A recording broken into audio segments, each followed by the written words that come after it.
위대한 리더십은 사람과 세상을 움직이는 힘입니다. 다양한 분야에서 빛나는 리더들의 지혜와 경험을 함께 나누는 시간이죠. 더 인터뷰 고혜진입니다. 아프니까 청춘이다라는 말 한때 참 유행했었죠. 하지만 요즘 청소년들에게 이 말은 예전처럼 위로가 되지 않는다고 합니다. 아픔을 딛고 나아갈 기회, 한번 넘어지면 다시 일어설 기회가 점점 사라지고 있기 때문이라는데요. 한 번의 실패조차 영원한 패배로 낙인 찍히는 이 사회 분위기 속에서 생존의 벼랑으로 몰리는 청년들을 위해 안전한 매트리스를 깔아주겠다고 나선 분입니다. 경기도 미래세대재단 김현삼 대표를 만나보겠습니다.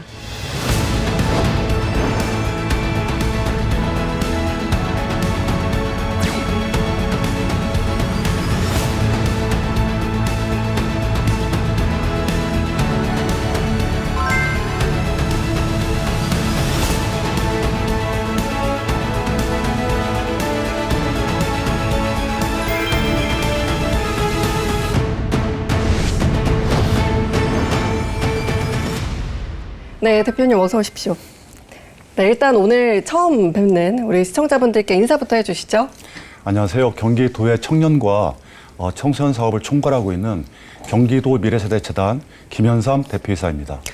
네, 저도 사실은 경기도 미래세대재단에 네네. 대해서 처음 들어보고 검색을 굉장히 많이 했는데 일단 어떤 일들을 하시고 어떤 정책들 속에서 또 어떤 목표를 가지고 달려가시는지를 좀 소개를 조금 더 해주세요. 네.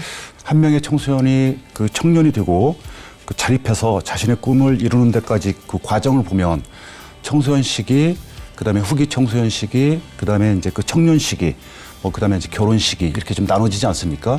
이런 전 과정을 원스톱으로 이렇게 좀 정책적으로 지원하자고 해서 만들어진 기관입니다. 그러니까 공공기관 중에는 최대 규모라고 들었습니다. 네, 그렇습니다.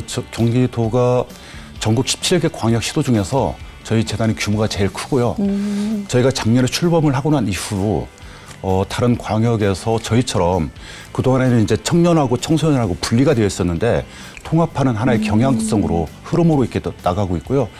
얼마 전에 경상도에서도 이제 그 저희와 비슷한 기관을 만들었는데 이름도 저희하고 똑같이 경상도 남도 미래세대재단 이렇게 만들었더라고요. 말씀하신 대로 이제는 이 재단 대표라는 무게감 때문에 또 행정가이자 실무자가 되어버리셨습니다. 네, 이렇게 정장을 입은 정치인에서는 어떻게 보면 좀 선배를 걷어붙인 행정가로 변신을 하신 게 아닐까 싶은데 요즘 어떤 체감을 하시나요?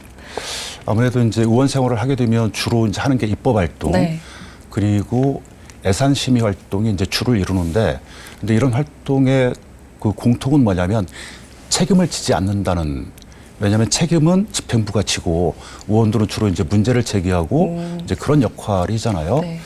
그런데 아무래도 이제 그 행정을 직접 하는 경험을 하다 보니까 그만큼 책임감을 갖게 되고요. 특히나 이제 그 전에 의원 활동은 주로 정책 관련 연구하고 고민하고 이런 활동들이었다고 하면 지금 미래세대재단의 대표이사 역할은 현장에 직접 가서 청소년들, 특히 청년들 만나서 그들의 고민이 뭔지, 그리고 그들이 우리 사회에 어떤 역할을 요구하는지 그 생생하게 이렇게 좀 귀를 담아 듣는 그런 역할이 좀 더 많아졌던 것 같습니다. 그러니까 방금 현장에서 이제 청소년들, 청년들 만날 기회가 많다고 하셨는데 이 현실이 참 10년 전, 20년 전이랑 굉장히 다르죠? 저도 청소년 청년기를 보냈습니다만, 근데 이제 그때만 하더라도 내가 뭔가 열심히 노력을 하면 희망이 있을 수가 있겠구나. 그런 생각들이 있었던 세대였거든요. 요즘 청년들 웬만하면 밥 굶는 청년들은 없잖아요. 그런데 직접 얘기를 나누다 보면 상대적인 박탈감을 제가 청년 시절보다 훨씬 더 많이 느끼고 있는 것 같아요. 아무리 그 좋은 스펙을 쌓고 그렇다 하더라도 취직도 어려울 뿐만 아니라 많은 절망감, 그리고 뭐랄까 이렇게 기성세대에 대한 불만들, 이런 것들이 제가 청년 시절 겪었던 것보다 훨씬 더 많은 것 같아요. 네, 요즘 청년들한테 꿈이 뭐냐고 하면 꼰대 소리 듣는다고 하잖아요. 왜 이렇게 청년들이 꿈을 숨기고 있는 걸까요? 아니면 정말 꾸지를 못하고 있는 걸까요? 글쎄 우선은 우리 사회가 너무나 빠른 속도로 그 발전이 되는 것 같아요. 특히 뭐 요즘 같은 경우는 AI가 대세이지 않습니까? 우리 청년들을 둘러싼 여러 가지 교육 환경이랄지 이런 걸 보면 곧바로 그 사회에 적응하기 어려운, 그래서 노동시장의 어떤 불안전성 이런 것들이 아주 강하고요. 여러 분야에서 경쟁이 정말 치열하지 않습니까? 이런 것들이 우리 청년들한테 어떤 꿈을 갖는 것보다는 지금 당장을 극복하는 그런 것들에 더욱더 신경을 쓰게 되는 것도 아닌가 좀 싶고요. 그러다 보니까 이제 요즘 저를 포함한 기성세대들이 우리 청년들한테 헝그리 정신이 부족하다 이런 얘기를 좀 많이 하는데 저는 그게 아니라고 봐요. 그래서 실패에 대한 두려움 뭐 이런 것들, 그리고 그 수없이 많은 스트레스에서 오는 그 번아웃들 이런 것들이 생각보다 많이 있습니다. 그래서 우리 그 청년들이 갖고 있는 그런 그 위기의식 이런 것들에 대해서 인정해 줄 필요가 있고, 그들이 정말로 우리 사회에 건전한 그리고 건강한 의식을 갖고 있는 청년으로 나올 수 있도록 많이 격려하고 힘을 좀 응원해 줬으면 좋겠다는 생각입니다. 그러니까 요즘에는 실패를 허락하지 않는 사회라는 느낌이 많이 들어요. 그렇습니다. 근데 이제 이게 생각을 해보면 그 상당 부분은 기성세대에게 그 책임이 있지 않나 생각이 좀 들어요. 장래 꿈이 뭐냐라고 물어오면 거의 대부분은 부모님의 희망을 적는 경우들이 그렇죠. 예, 많이 있거든요. 네. 그러기도 하고 또 자기 어떤 재능이나 적성 이런 것들과는 무관하게 그냥 학교 성적에 의해서 장래 직업이 그 결정되어지는 지금의 세태들, 어쩌면 꿈이 없는 것처럼 보이는 그런 것들이지 않을까 좀 싶습니다. 근데 이제 저는 꿈을 포기하는 게 아니라 이런 그 청년들이 갖고 있는 또는 청소년들이 갖고 있는 그런 현 상황을 우리 어른들이, 기성세대들이 충분히 이해하고 그들이 꿈을 하나하나 좀 이뤄나갈 수 있도록 응원해주고 격려하는 게 필요하지 않을까 그렇게 생각을 합니다. 사실 실패해도 괜찮은데 말이죠. 네네, 그렇죠? 맞습니다. 이렇게 좀 실패를 이렇게 비난하는 게 아니라 보듬어주는 사회가 돼야 될 것 같은데, 사실 여러 번 실패를 좀 해봐야 회복 탄력성이라는 거 좀 생기잖아요. 어떻게 보시나요? 이렇게 실패했을 때 받쳐줄 수 있는 부모님의 재력이라던가 이런 너무 환경에 의해서 좌지우지되는 지금 현재의 상황을 어떻게 보시는지요? 그래서 저희 재단이 그 내세우고 있는 모토 중에 하나가 실패해도 괜찮다. 실패 한번 해보자. 네. 오히려 사실은 출발부터가 많은 차이가 있는 경우들이 좀 있습니다. 네. 그래서 저희는 이제 공공기관이다 보니까 아무래도, 그래서 우리 사회로부터 이렇게 조금 뒤처진 그 청년들 또는 많은 기회를 갖지 못한 청년들, 소외된 청년들에게 좀 더 많은 기회를 주려고 노력을 하고 있죠. 그러니까 저희가 지금 얘기한 게 어떻게 보면 경제적 간극이라고 볼 수 있잖아요. 그러면 정책적인 간극은 어떤 것들이 있을까요? 저희가 이제 정책을 계획하고 수립을 할 때 가장 많이 빠지는 오류 중에 하나가 뭐냐면, 목소리가 큰 집단, 네. 조직되어 있는 분들, 이제 그분들의 의견을 주로 이제 정책에 반영하는 경우가 상대적으로 많이 있습니다. 그래서 저희는 이제 그런 오류에 빠지지 않으려고 무척 노력을 좀 하고 있고, 그래서 제가 주로 만나는 우리 청년들은 구리분든 청년들 또는 고려인 청년들, 그다음에 그 경계선 진흥인이라고 해서 네. 요즘 이제 느린 학습자라고 표현을 좀 하기도 하는데 평상시에 정책의 접근성이 좀 떨어지는 그런 청년들을 주로 만나려고 노력을 좀 하고 있고, 그분들에게 좀 더 많은 기회가 갔으면 좋겠다라고 하는 차원에서 노력을 좀 하고 있습니다. 제가 경기도 이 미래재단에 대해서 찾아보니까 좀 특징 하나가 청소년 정책이랑 청년 정책을 좀 통합적으로 관리한다, 뭐 이런 네네네. 게 있더라고요. 그거에 대해서도 좀 자세하게 얘기를 듣고 싶고, 또 평소에 좀 청소년 정책이랑 청년 정책이 이 통합 관리처럼 연결이 돼야 한다고 생각을 하시는 것 네네네. 같은데 자세하게 설명 부탁드립니다. 저희 미래세대 재단이 운영하는 기관이 이제 몇 개가 있는데요. 그 중에 하나가 이제 청소년 수련원이 있습니다. 네. 주로 이제 수련원에서 청소년 관련 활동들을 좀 많이 하고 있는데, 근데 그 활동이 청년으로까지 연결이 그동안 잘 안 돼 왔어요. 근데 그거는 꼭 경기도만의 문제가 아니고 우리 대한민국 전체가 맞닥뜨린 그 현상입니다. 그래서 청소년이 이제 그 법으로 보통 나이가 9살부터 24살까지고, 네. 그 청년의 나이를 이제 19세부터 34세까지라고 이제 하는데, 저희 경기도는 조례로 청년의 나이를 39살까지라고 하고 있습니다. 그러니까 이제 겹치는 부분이 좀 있는 거죠. 네. 그러니까 이 부분이 이제 빠져 있는 거예요. 그래서 고리분든 청년 사업 같은 경우도 이게 청소년 쪽하고 연결이 안 되고, 그리고 이제 경계선 진흥인 관련 사업도 청소년은 했는데 청년은 연결이 안 되는, 왜냐하면 이제 그동안에 이게 하나의 또 통합된 기관으로 운영이 안 되어 왔다 보니까 그렇게 따로따로 진행이 좀 되어 왔었거든요. 근데 지금 이제 저희가 재단을 만들어서 네. 제가 우리 직원들한테 가장 많이 강조하는 것 중에 하나가 연결성입니다. 그래서 그 빈 공간이 없도록 그래서 청소년식에서 청년시기로 자연스럽게 넘어올 수 있도록 사업들을 이렇게 좀 기획했으면 좋겠다. 이런 것들을 많이 강조를 좀 하고 있습니다. 그러니까 지금 그 넘어가는 시점을 청년으로 넘어가는 시점을 그러면 19세에서 20세 뭐 요때로 그렇죠, 봐야 될 것 같은데 그렇죠. 그 현장에서 보실 때는 어떻습니까? 우선 이제 그 정부 정책을 보면 청소년기에서 청년으로 이렇게 넘어가게 되면 관할하는 부처 자체가 틀려요. 청소년 시기에는 주로 이제 보건복지부에서 이제 사업을 좀 하다가 네. 청년으로 넘어가게 되면 청년만을 또 전담하는 그런 부처는 또 없습니다. 그러다 보니까 여러 부처에서 이렇게 좀 진행을 좀 하고 있는데 아무래도 이제 그러다 보니까 어떤 연결성 이런 것들이 부족한 게 현실이고 그래서 저희 재단은 이제 그 부분을 주로 이제 그 관심을 갖고 많이 접근을 하려고 노력을 좀 하고 있습니다. 이번에 조금 재밌는 코너죠. 저희가 밸런스 게임 하는 시간입니다. 일단 3초 안에 하나씩 짚으셔야 돼요. 무조건 제가 3초만 드릴 겁니다. 네네. 자, 일단 첫 번째 질문 드리겠습니다. 앞에서 끌어주는 나를 따르다 형, 그리고 뒤에서 묵묵히 밀어주는 서포터 형. 네네. 어떤 게 더 마음에 드십니까? 저는 뒤에서 묵묵히 밀어주는 서포트 형입니다. 3초까지는 필요 네네. 없네요. 네, 서포트 형이시군요. 좀 설명을 해주시죠. 그러니까 요즘 청년들이 그 어른들한테 네. 가장 그 불만스러워하는 것 중에 하나가 가르치려고 하는 태도, 뭐랄까 이렇게 좀 싫어한다고 그럴까. 그래서 그런 세태에 맞게끔 오히려 그들이 잘할 수 있도록 뒤에서 묵묵히 밀어주는 그런 형이 낫지 않을까. 그래서 그렇게 선택을 했습니다. 아마 청년들도 그런 스타일 되게 좋아할걸요. 네, 그럼 두 번째 질문입니다. 정책을 만들 때 더 마음이 아픈 반응? 잘 몰라요. 이거 정말 별로예요. 잘 몰라요. 아. 네네. 어떤 정책들이 실행이 되고 있다라고 하는 것들을 모르는 경우들이 참 많아요. 네. 그거는 이제 청년들의 무관심 탓도 있지만 그거보다는 아무래도 우리 재단에서 홍보를 조금 더 게을리했거나 청년들한테 좀 더 다가갈 수 있는 그런 방법들을 사용을 좀 했어야 되는데 그게 제대로 되질 않다 보니까 잘 몰라요라고 하는 얘기를 들을 때마다 제가 가슴이 뜨끈뜨끈하고요. 이 기회를 통해서 저희 재단이 홈페이지를 운영을 하고 있거든요. 들어오시면 저희가 하고 있는 많은 사업들을 이렇게 좀 보시면서 본인한테 맞는 정책들을 선택할 수 있지 않을까 그런 생각이 좀 듭니다. 그래서 제일 두려운 것 중에 하나가 그 무관심이잖아요. 그쵸. 그런 것들을 극복하기 위해서 많은 노력을 하고 있습니다. 자, 그럼 이번에는 재단 직원들에게 듣고 싶으신 내용이 뭔지 여쭤보겠습니다. 1번, 대표님 능력은 역시 최고. 2번, 대표님 회식 한번 해요.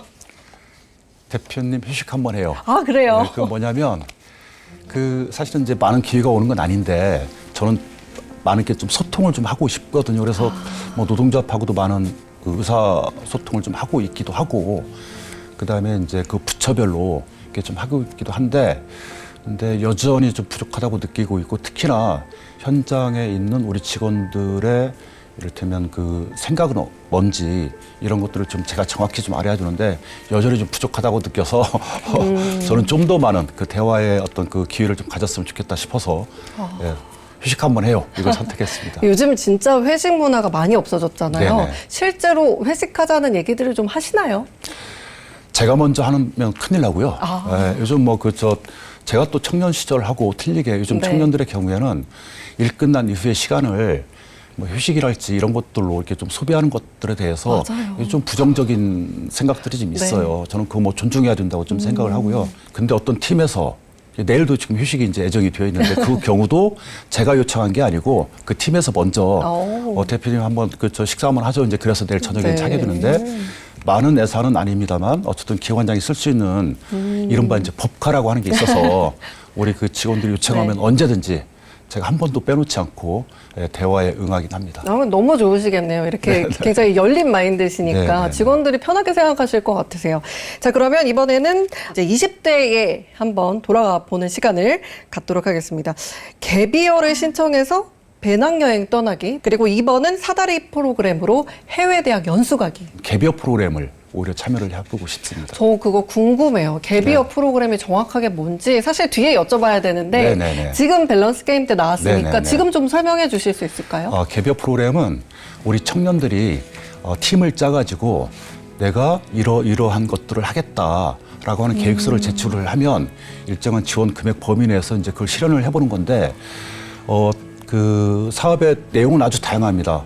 뭐 여행을 좋아하는 사람은 여행을 할 수도 있고 아니면 책을 만드는 사람은 책을 만들 수도 있고 아니면 뭐 물건을 만들고 싶다 그러면 물건을 만들기도 하고 하여튼 우리 청년들이 팀을 짜가지고 하고 싶은 모든 것들을 할 수 있도록 하는 건데 작년에 저희가 그런 경우가 있었어요. 개별 프로그램에서 참여했던 네. 한 팀이 화성에서 그 포도농사를 짓는 분들이신데 청년들인데 네.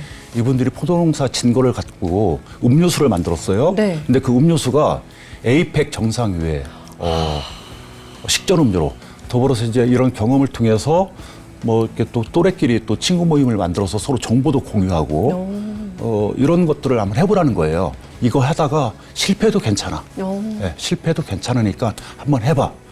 저희가 이제 그렇게 제안을 하고 있거든요. 그래서 이 프로그램에 참여하는 친구들이 이 프로그램의 성공과 실패에 대한 부담을 느끼지 않도록 저희는 이제 얘기하고 있고 그런 부분들을 청년들이 좋아하는 것 같아요.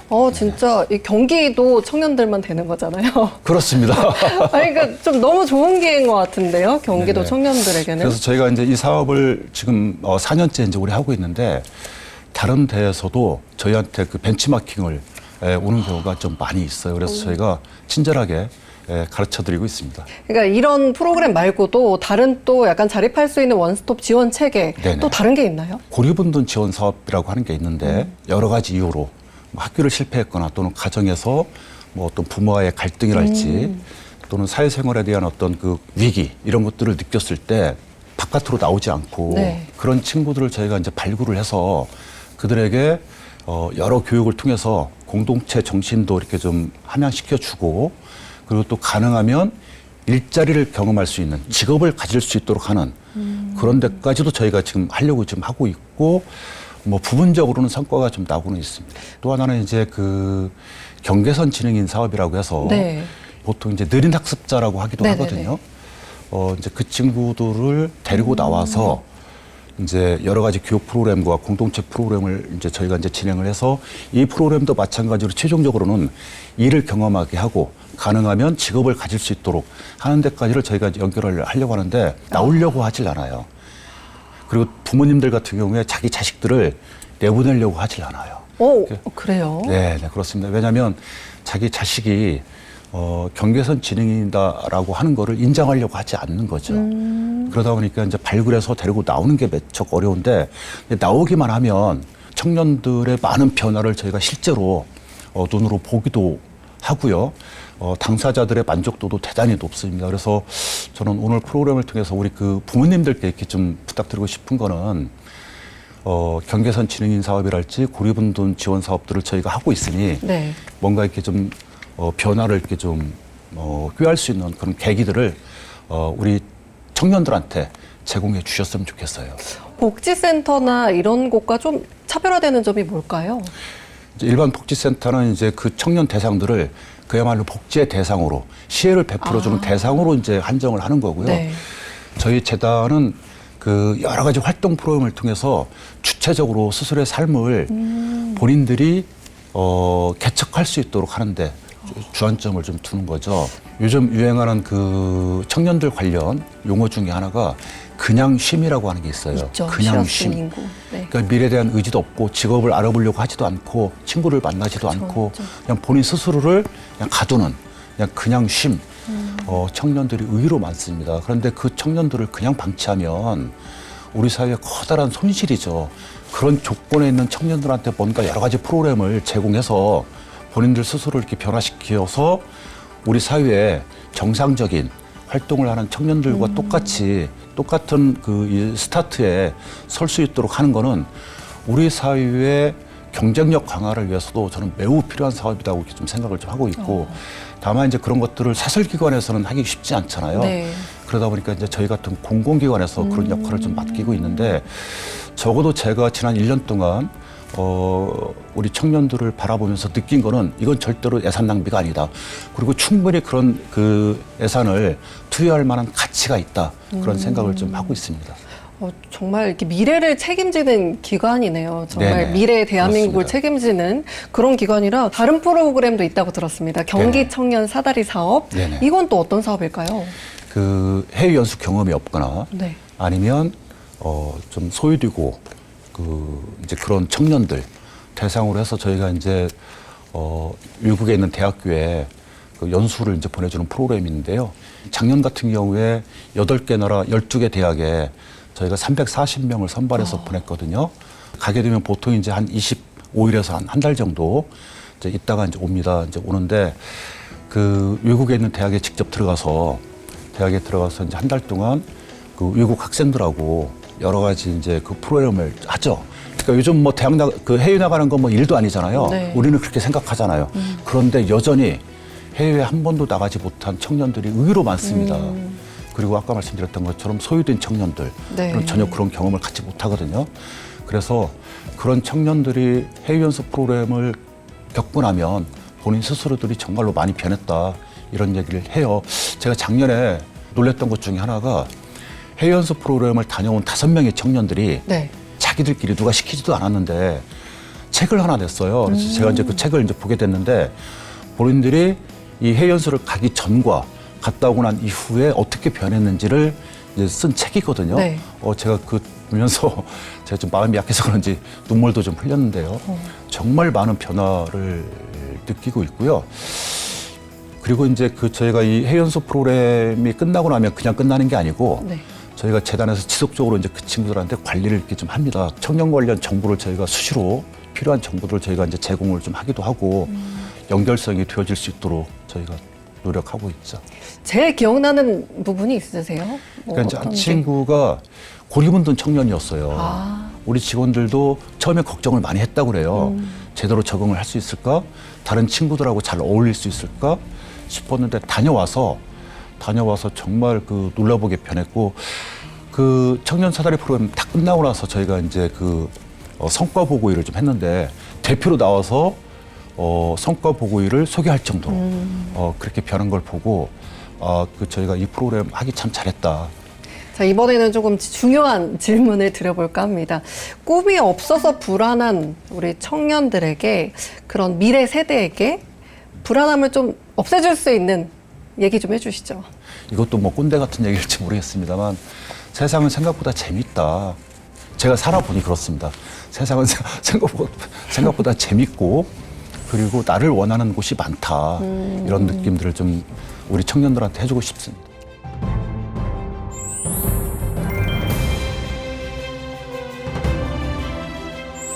네, 지금까지 대한민국 청년들의 현실과 또 그 청년들의 꿈을 지원하고 응원하는 경기도 미래세대재단 대표님과 함께 이야기를 나눠봤습니다.